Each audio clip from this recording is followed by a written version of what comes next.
Terima kasih, Datuk Pengerusi. Saya tidak akan panjang ucapan saya. Saya sebenarnya setuju dengan pokok sena dan juga tadi Yang Berhormat yang ucapan tadi berkenaan dengan bil sistem pengepilan baru TMB yang mana saya juga terima aduan daripada orang ramai. Dan saya nak tanya, syarikat mana yang memenangi tender untuk menyediakan sistem bil baru untuk TMB ini? Dan bolehkah Menteri menyenaraikan kejayaan projek-projek lepas oleh syarikat ini untuk justify kenapakah syarikat ini dilantik dan juga kos yang dibelanjakan oleh TMB untuk sistem pengambilan baru ini kerana ia mendatangkan banyak rintihan sungutan daripada orang ramai.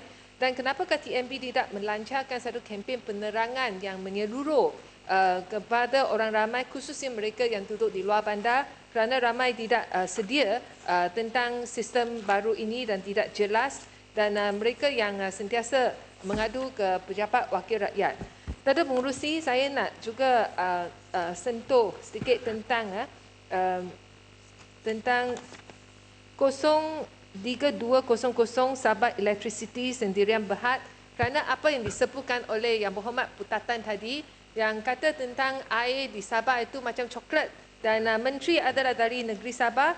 Dan saya duduk sini, saya ini mengingatkan saya tentang yang kes skandal di pejabat Waterworks Department in Sabah, yang mana mengikut laporan akhbar ialah sebanyak 114 juta ringgit diserbu oleh SPRM daripada pengarah dan timbalan pengarah pejabat air, Pekalan Air Sabah ini. Jadi saya lihat dalam di bawah butiran ini, di mana kerajaan memperuntukkan 2,455 juta ringgit untuk Sabah Electricity, shouldn't say Sabah Electricity, yang Pekalan Pekalan Air Sabah itu. Dan saya nak tanya sebenarnya, adakah ia makan kepada peruntukan daripada kerajaan pusat, dan juga apakah ini ada apa-apa kaitan dengan di bawah kementerian ini?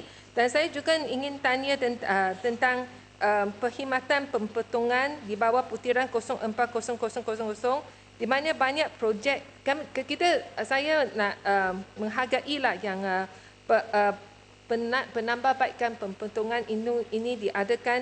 Tapi kita lihat kalau di Lempah Kelang, saya lihat ada banyak tempat ia menyebabkan kesesakan trafik. Dan adakah projek ini dapat dipercepatkan lagi, kerana di banyak jalan yang utama macam di PJ, macam di beberapa tempat di Jalan Ipoh dan kawasan saya ini, ia menyumbang kepada kesesakan trafik. Jadi adakah kementerian bolehkah minta pihak kontraktor mempercepatkan yang penambahbaikan pempotongan ini supaya ia tidak menyumbang kepada kesesakan trafik? Dan saya juga lihat bajet untuk tahun depan ni yang berbanding dengan tahun ini, di bawah perkhidmatan pempotongan telah ada pengurangan sebanyak 4 bilion ringgit.